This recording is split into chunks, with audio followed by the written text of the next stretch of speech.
është fituese e zgjedhjeve. Kur me nëntshkurt në kryeqytet shpalli fitoren e zgjedhjeve, për një gjë ishte i sigurt. Ajo që dihet nga rezultatet preliminare është që edhe mi bo bashk PD-kyhin edhe LDK-kin nuk bojnë sa vetë vendosja jonë. E ata që Albin Kurti ishte sa gjysma partisë e tij, nuk ngurante t'ju jepte edhe epitete. Thajshin, buxheti i shtetit do të bëhet më i madh se bruto produkti vendor. Çfarë hajvonash? E 2 ditë pa mbushur 2 muaj nga ky deklarim, kryetari i vetëvendosjes i çoi letër shefit e Lidhjes Demokratike, duke e ftuar në takim konsultativ për krijimin e institucioneve të reja. Veç ofendimeve për Lumir Abdigjikun, duket se kryeministri në detyrë ka harruar edhe ankesat e akuzat për dallavere të votave me post nga LDK-ja, për çka u ankuat deri në Supreme.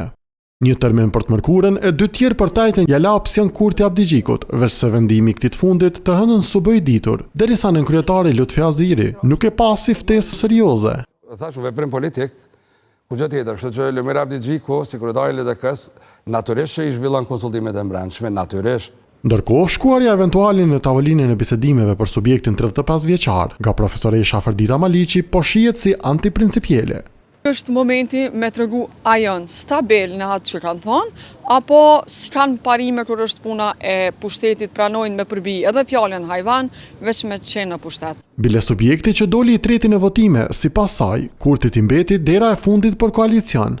Me vetë partin se nuk i ka quftesë PDK-s, që është partia e dytë që ka dalë në zgjedhje, për ka qulli LDK-s tregon që ai ende e kanë atë apërsinë që e kanë pas dikur. Si djallëzore, këtë ftesë po e cilëson edhe shoqëria civile.